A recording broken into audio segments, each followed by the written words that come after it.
Hello everyone, welcome to my channel. So guys, आज मैं MSc first semester important question की जो inorganic chemistry की जो लिस्ट थी उसका जो सेकंड क्वेश्चन है वो है वेस्पर थ्योरी। ठीक है, तो इसी को हम आज कंप्लीट करेंगे।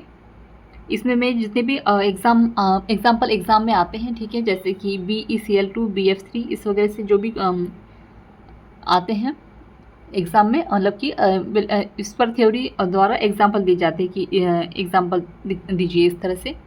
तो ये हम सब कंप्लीट करेंगे इसी में। तो इसका नाम क्या है? वेस्पर थ्योरी का पूरा नाम है valence shell electron pair repulsion, ठीक है, जिसको हम शॉर्ट में वेस्पर थ्योरी कहते हैं।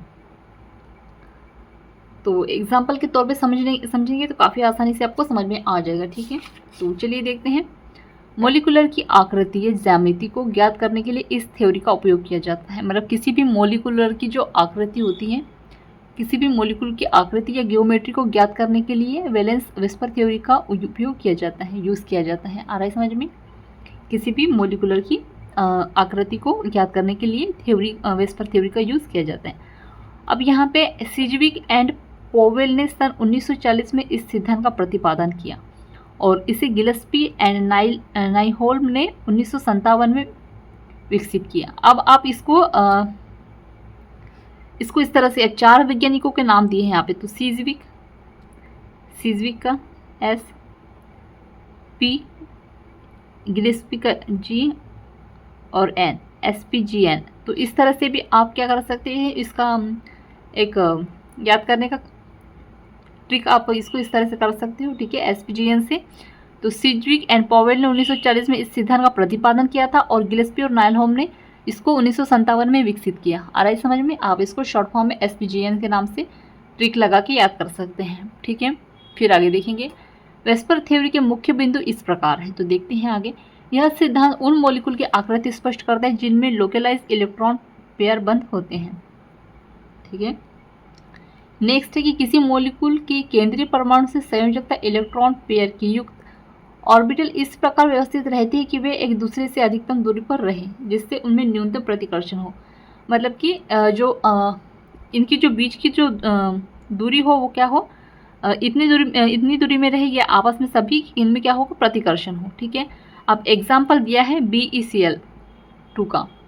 तो यहाँ पे सेंटर एटम है और यहाँ पे है ये लिगेंड। ठीक है, तो ये क्या है, क्या कह रहा है, किसी मॉलिक्यूल के केंद्रीय परमाणु से संयोजकता इलेक्ट्रॉन पेयर युक्त ऑर्बिटल इस प्रकार व्यवस्थित रहे कि वे एक दूसरे से अधिकतम दूरी पर रहे, जिससे उनके बीच में क्या हो, न्यूनतम, बहुत कम क्या हो, प्रतिकर्षण हो। आ रहा है समझ में? तो ये क्या है, सीधा है, सीधी आकृति बन रही है, ज्योमेट्री बन रही है। तो ये क्या है, लीनियर कहेंगे इसको। इनके बीच में 180 अंश का कोण बनता है। ठीक है, और ये क्या है, रेखीय है, लीनियर है। आ रहा है समझ में? नेक्स्ट है BF3 का। तो ये B और ये F, 3F इस तरह से होंगे। तो इनके बीच में 120 अंश का कोण बनता है और ये क्या है, ट्राइगोनल है, त्रिकोणीय है। ठीक है, ये इस तरह से त्रिकोणीय है। ठीक है, अब यहाँ पे इसी तरह से आपको क्वेश्चन पूछेगा। BF3 का क्वेश्चन हमेशा पूछता है। इसमें से ये क्वेश्चन भी आपको पूछ सकता है। ठीक है, तो इनको याद कर लो आप। बॉन्डेड इलेक्ट्रॉन पेयर 2 होंगे इसमें। मॉलिक्यूल की शेप रेखीय होगी, एंगल कोण 180 का बनेगा और ये BeCl2 BeH2 कैसा बनेगा, यहाँ पे ये B और यहाँ पे हाइड्रोजन आप इसमें एक हाइड्रोजन, यहाँ एक हाइड्रोजन रहेगा, ट्राइगोनल का रहेगा। तो BF3 का तो बना ही है। अब यहाँ पे B रहेगा और यहाँ पे क्या रहेंगे, Cl रहेंगे। फिर चतुष्फलकी का रहेगा, तो ये चतुष्फलकी इस तरह से रहेगा। तो यहाँ पे कार्बन के एक अणु और आपस में 4 अणु रहेंगे। ठीक है, मतलब कार्बन एक और इधर इस तरह से, किसी तरह से भी आप बना सकते हो। उसमें सिर्फ ये जो एलिमेंट है ये शो होने चाहिए। ठीक है, चतुष्फलकीय का है CH4 CCl4 और त्रिकोणीय द्विपिरामिड का 120 का होता है और 90 का होता है। तो PCl5 PF5 इस तरह से होगा। तो इनको याद कर लीजिएगा। तो और एक बार इन सभी को बनाने की प्रैक्टिस कीजिएगा। ठीक है, बना कर देखिएगा एक ही बार में आपको समझ में आ जाएगा। ठीक है, तो इनकी जो मॉलिक्यूल की शेप है वो बनाकर देखोगे और इनको याद कर लीजिएगा एग्जाम्पल, तो आपको काफ़ी अच्छे से नंबर मिल जाएंगे। और ये हमेशा लॉन्ग आंसर टाइप क्वेश्चन में आता है, इसीलिए ये आपको कंप्लीट करके जाना ही है। ये 100% आता है, चाहे आप किसी भी यूनिवर्सिटी से हो। ठीक है, फिर आगे देखते हैं। किसी मॉलिक्यूल की आकृति व ज्यामिति केंद्रीय परमाणु के संयोजकता कोश में विद्यमान दोनों बॉन्डेड और नॉन बॉन्डेड इलेक्ट्रॉन पेयर पर निर्भर करता है।